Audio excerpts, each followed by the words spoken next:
Love where you live and play with Lindsey Management. Affordable apartments and golf memberships at 9 and 18-hole courses. Buying or selling? Trust Lindsey and Associates. Serving the community for over 50 years. Lindsey, #1 in apartments, golf, and real estate.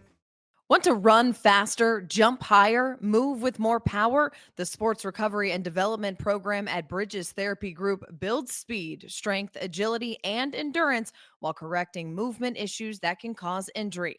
Give your athlete the edge. Schedule an assessment today at srdathlete.com. We hear from Lindsey Boys Athlete of the Week, Bentonville quarterback Cole Slepecki, plus North Little Rock head coach Brad Bolding joins the show. It is Tuesday, September 30th, and this is Varsity Vibe Today.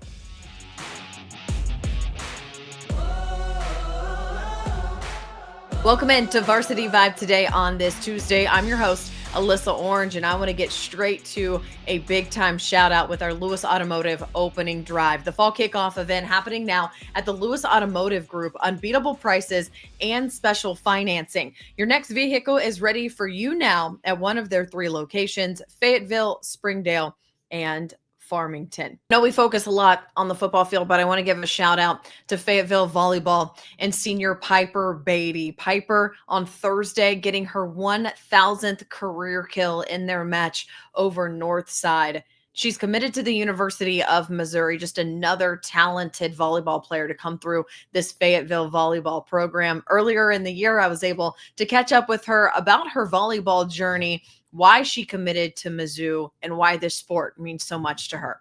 Game days, I wake up and I am the nervous, excited that just feels like an adrenaline rush, and it just feels like that all day. And then I step on the court for warm-ups and it's like, oh my gosh, I get to do this, and it's just so exciting. I don't think I could put it really into words, but just always being so excited that this is what I get to do. You can find her episode of our Varsity Vibe Stories podcast wherever you get your podcasts. It's time now to introduce you to this week's Lindsey Boys Athlete of the Week, and that honor going to Bentonville quarterback Cole Slepecki in their win over Harbor on Friday. Slepecki with 234 yards through the air, 5 touchdowns. Those 5 touchdowns going to 4 different targets. He was able to spread the ball to the offense. They have so many weapons, Bentonville does, on the offensive side of the ball. And to see Cole Slepecki have that many weapons at his disposal is going to be fun to watch for the rest of the 7A West Conference and into the playoffs here for high school football in Arkansas. I was able to catch up with Cole about the performance and how he feels like this offense is really clicking right now. For you to have the weapons around you that you have, to score 5 touchdowns to 4 different targets, to be able to have those guys that you trust to know that are going to go out and make plays for you. As a quarterback leading this offense, how nice is it to have those guys around you? Oh, it's awesome. Just to be able to get a ball in any one of my playmakers' hands and know that they're real dangerous when they get the ball, and having trust in those guys all the time is honestly just epic, and it's fun to have those guys. As a quarterback, is it sometimes like, man, I don't know who to go to now? Yeah, I got so many weapons I can throw to anybody. Yeah, it's awful in practice because I want to get each one of them the ball if we're going on air, even if the easy one's just there, I want to make sure all of them know that they can get the ball at any point, any time in the game, and I want to make them share the love a little bit to them and hype them up a little bit. Once again, congratulations to Cole. He is our Lindsey Boys Athlete of the Week. Coming up after the break, we're going to visit with North Little Rock head coach Brad Bolding.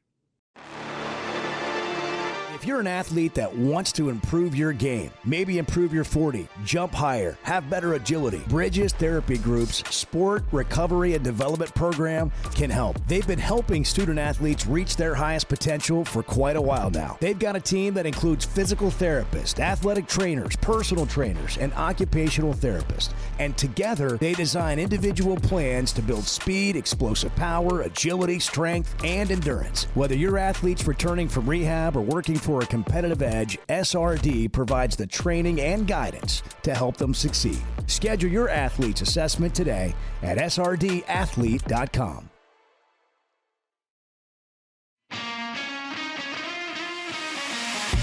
Quick Turf is the go-to team for building championship-level sports facilities for public schools, private schools, and the entire school district. They also install beautiful backyard putting greens for homeowners. Known for lifelike, eco-friendly turf, Quick Turf handles everything from design and lighting to drainage and final landscaping. Their all-in-one approach delivers high-performance surfaces for athletes and low-maintenance greens that last for years. With preventative maintenance programs, they keep every field and green looking game day ready. Schedule a free consultation today at quickturf.com. That's QIKturf.com.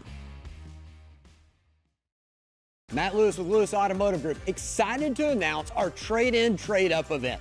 During this event, you get thousands extra for your trade value. Plus, it's all backed by the Lewis Guarantee. Double the factory warranty. That's a 10-year, 120,000-mile powertrain. Plus, you get 1 year worth of maintenance on us. This event's only going on at Lewis Automotive Group and is at all of our locations in Fayetteville, Springdale, and Farmington. Could a little extra support help your child shine even brighter? Bridges Therapy Group empowers kids to live their best life with expert pediatric therapy services tailored to their needs. Their team offers occupational therapy, speech therapy, and physical therapy, guiding families from the first evaluation to every milestone along the way. Give your child the tools to succeed and shine. Visit btgpeds.com to learn more and schedule your appointment today. That's btgpeds.com. Love where you live and play with Lindsey Management. Enjoy affordable apartments with community amenities like fitness centers and resort-style pools at select locations. Golf memberships are also available at beautiful 9 and 18-hole courses. Buying or selling a home, commercial, or investment property? Trust Lindsey and Associates, serving the community and bringing great neighbors together for over 50 years. Lindsey, #1 in apartments, golf, and real estate.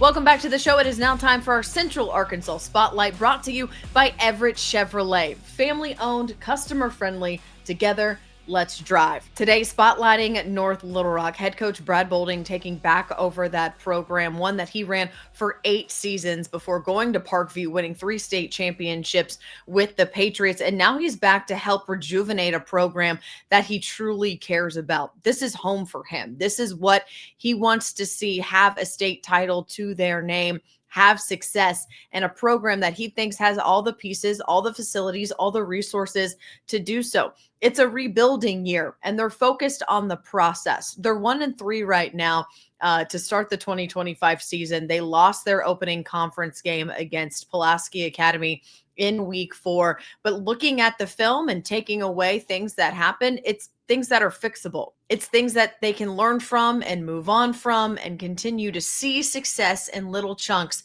until it starts turning into wins. Let's go back to Thursday night. When you look back at the tape, that game with Pulaski Academy, the takeaways and what you learned about your team, what you learned moving forward as you learn from that loss.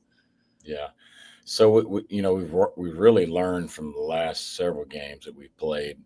The biggest thing for us is teaching them how to win, play 4 quarters and eliminate the mistakes. We had a lot of penalties again.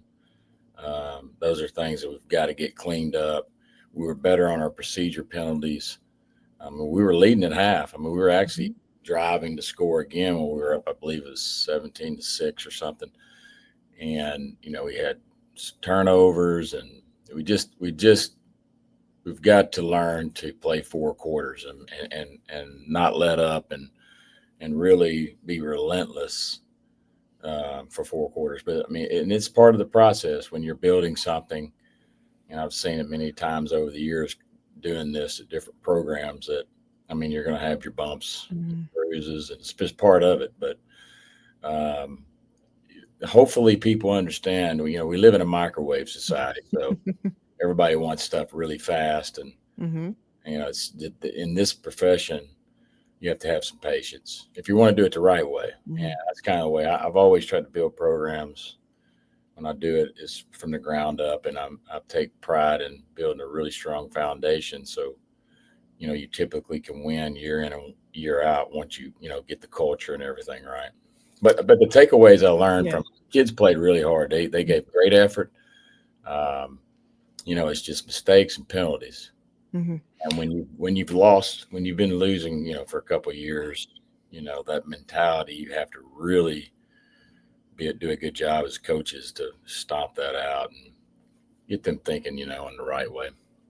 That's going to be my follow-up question. Again, you take over. This is a program that didn't win any games last year, but you maybe go and look back at that win over Little Rock Catholic and remind your guys, remember what that felt like. Remember what that win was like, and that feeling. How can you kind of almost bottle that and say, that's what we want to be able to feel the rest of the season?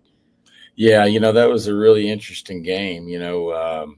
After the game was over with, the students came out. I mean, it was wild. I told some people that it was similar to the feel of a state championship, and that's how long it had been since they won. So everybody was really excited about that, and we won in a very good.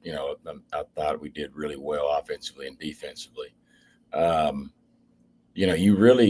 We really built off that, but for us, it's never about who we're playing necessarily. More so about how we play, and it's really, it's no disrespect to anybody, but it's just kind of our goal is every day in practice and as coaches and players is to come out and get better. I mean, every single day we want to get better. We don't want to take steps backwards, and we really want to do that in our games on Friday. So that it's a carryover for us. Mm-hmm. And we have. I mean, I thought we have gotten better each week. It doesn't necessarily always show up on the scoreboard, but the effort was there for our players, and it's just they had a few more better players than we did, and we made too many mistakes. But the Catholic game, there was a lot we built off of that, and we'll continue to use that. There's a lot of things that we have gotten from that film that we share with our players that I think that's been obviously a positive for us, but you got to keep moving. You don't have a lot of time to sit around and think about wins and all that. You got to move on to the next game because in 7A Central, it's tough. I mean, this is a tough conference. I was in it for 8 years before, and it isn't any easier now. I mean, so, but we're going to be in the mix at some point. It's just a matter of time for us. So many coaches I talk to say, like you're saying, it's about the process, not about the results, because one will eventually affect the other. You just have to do it the right way. Reminding these guys and the message that you continue to send in the locker room as the season rolls on, but putting those little pieces together and getting 1% better each week. Yeah, I mean, if it's just a little half-inch step forward, I don't care. I mean, as long as it's not backwards, I don't want to ever do anything that's going to. I mean, and not anybody that touches this program that's involved in this program knows that. From trainers to managers to administration to anyone that is around our kids, they understand that that's what we're coaching. We're coaching those things. The little things and the things that get you beat. One of the things that we do is if your shoe's untied, we're going to bounce.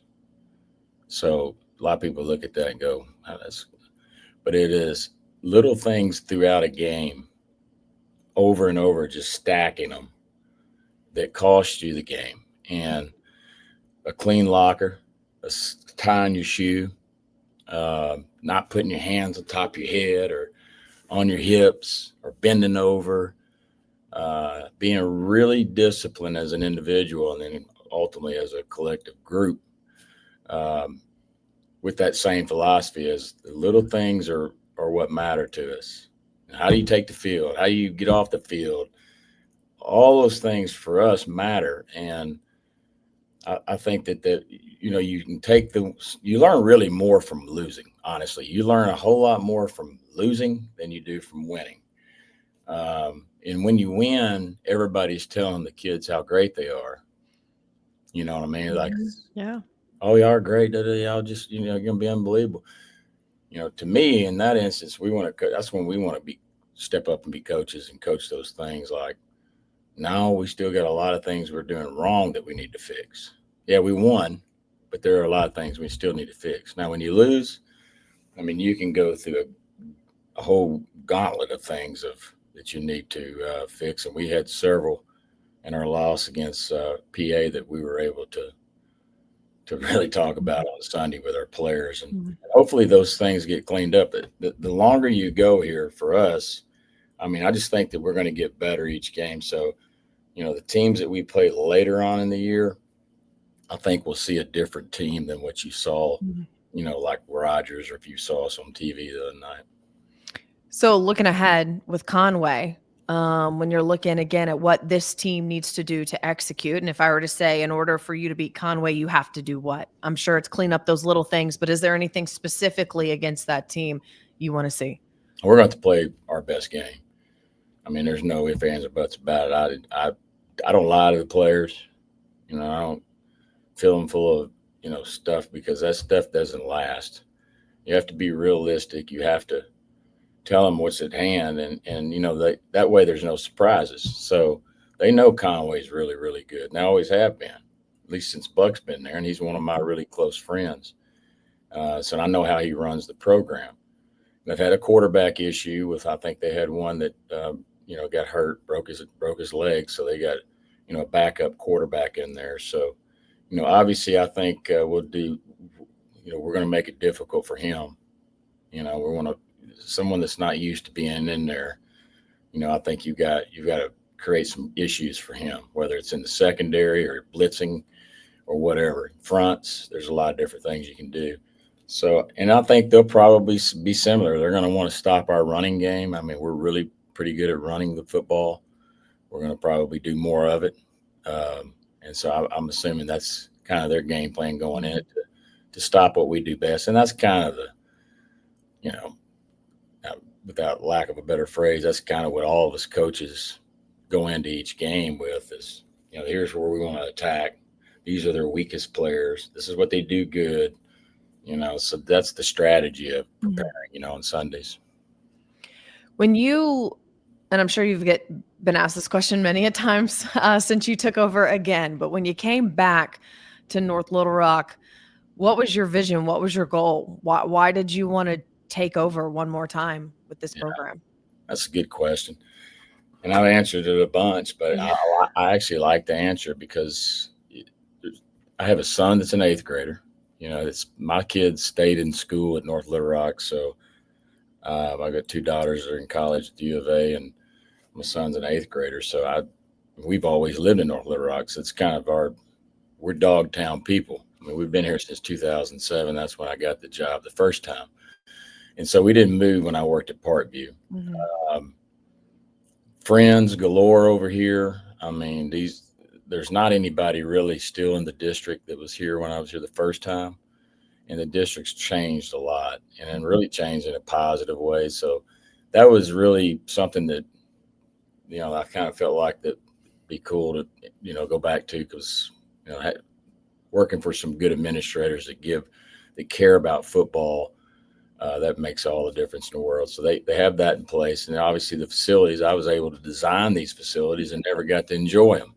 So now I'm back looking at them thinking, gosh, I wish I'd have done this different, or, and so here we are about to design another facility, and it's $25 million indoor facility. It's going to be probably one of the nicest in the state, with Baptist Health and a bunch of other stuff, but it's going to be neat.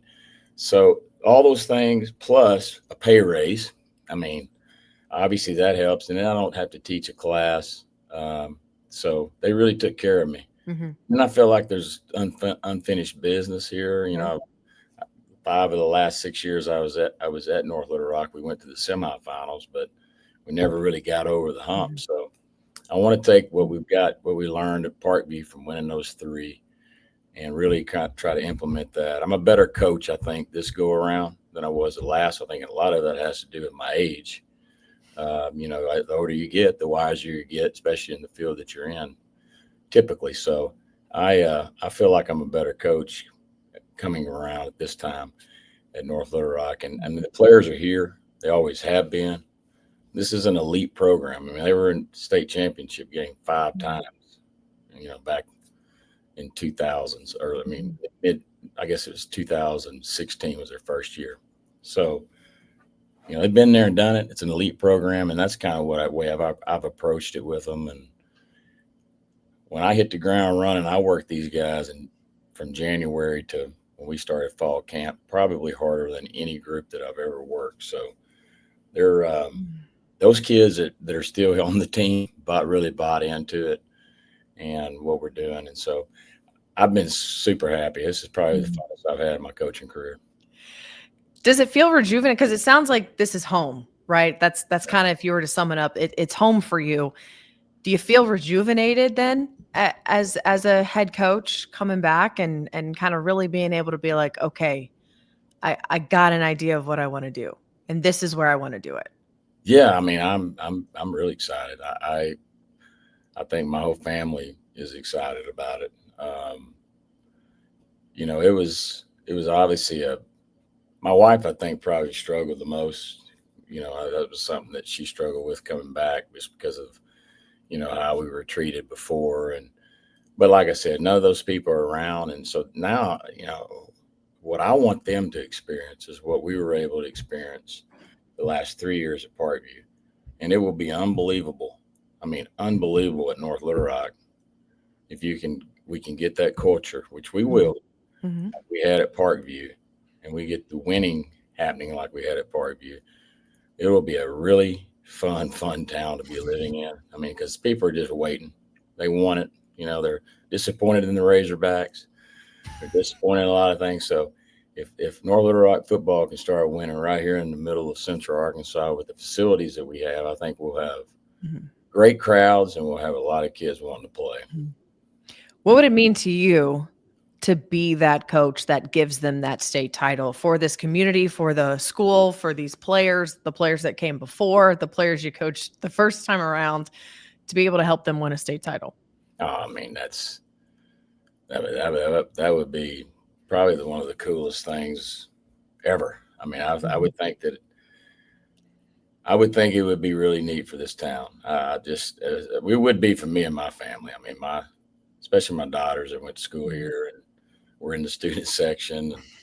And, one of them played volleyball. And so, I mean, I think that it would be really, really special. And it's going to happen. I mean, people just got to be patient, but it's going to happen. The players want it. And we have some really, really talented kids that are coming up. My 8th grade class is super loaded. They remind me a lot of that 2013 class that had Alty Tenpenny and Jawan Day and all those really good players. So I'm excited about building these kids up as they come, because, it happens in the off season, the weight room and out on that turf. And, that's where you're going to start building championships. And so it's going to take some time, but like you said earlier, it is a process, and the process will happen faster, I think, than it did the last time I was here. I didn't have all this. Matter of fact, I was doing off season by myself when I first got here, and we had 0 facilities. So it was a tough go, but we built it up and we're able to do some fun things. And so now I'm really excited about coming back and finishing it. That is going to do it for Varsity Vibe today on this Tuesday. Thank you so much for joining us. Remember to follow along on our social medias for everything that you need. Subscribe to the podcast wherever you listen to podcasts, and subscribe to our YouTube channel as well. And if you haven't signed up for our newsletter at varsityvibearkansas.com. A special shout out to our sponsors, Lindsey, Lewis Automotive Group, Bridges Therapy, Everett Chevrolet, and Quick Turf. I'll see you tomorrow.